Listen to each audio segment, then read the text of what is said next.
Hello guys, আসসালামু আলাইকুম। বর্তমান বাংলাদেশে কি হচ্ছে, আসলে যে কাজগুলো হচ্ছে এটা আসলে মেনে নেওয়ার মতন নাই। একদিকে শিশু ধর্ষণ করতেছে, একদিকে হচ্ছে বাবা মাকে পিটিয়ে বৃদ্ধাশ্রমে দিয়ে আসতেছে, আর একদিকে দেখেন আমার স্ক্রিনে দেখতে পারতেছেন, এটা হচ্ছে চট্টগ্রামের ঘটনা। সম্পত্তির জন্য বাবাকে কিভাবে ঘোরের ভিতর বেঁধে রাখছে, নির্যাতন চালাচ্ছে বাবার উপরে শুধু সম্পত্তির জন্য। ইনার হচ্ছে দুইটা ছেলে, কোনো মেয়ে নেই। এই দুই ছেলে মিলে তাকে এইভাবে ঘরের ভিতর আজ 3 দিন যাবত বেঁধে রাখছে। দেখেন হাত পা কিভাবে বেঁধে রাখছে।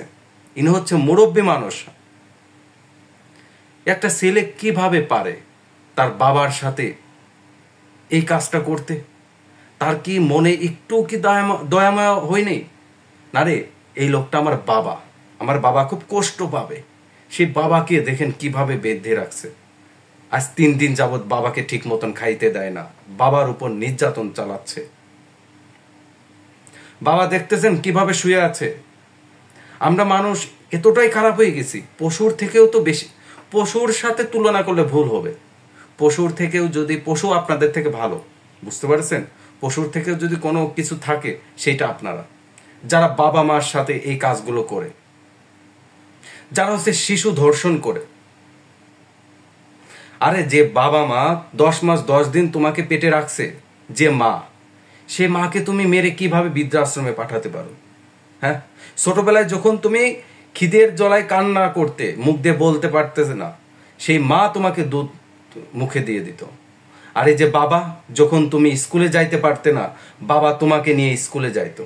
আর তুমি সেই বাবাকে আজ 3 দিন যাবত ঘরের ভিতরে এইভাবে হাত পা বেঁধে রাখছো, এইভাবে নির্যাতন করতেছো। তোমরা আসলে বলার কিছু কোনো ভাষা খুঁজে পাচ্ছে না। ঠিক আছে, আপনারা ভিডিওটা বেশি বেশি করে শেয়ার করবেন, আর এমন কোনো কাজ করবেন না যে কাজে আপনার বাবা মা কষ্ট পাবে। বাবা মাকে কখনো এমন ভাবে নির্যাতন করবেন না ভাই। সবকিছু হারালে পাওয়া যাবে, কিন্তু বাবা মা হারালে কখনোই পাবেন না। যাই হোক, ভিডিওটা সবাই বেশি বেশি করে শেয়ার করবেন। ভালো থাকবেন। আল্লাহ হাফিজ।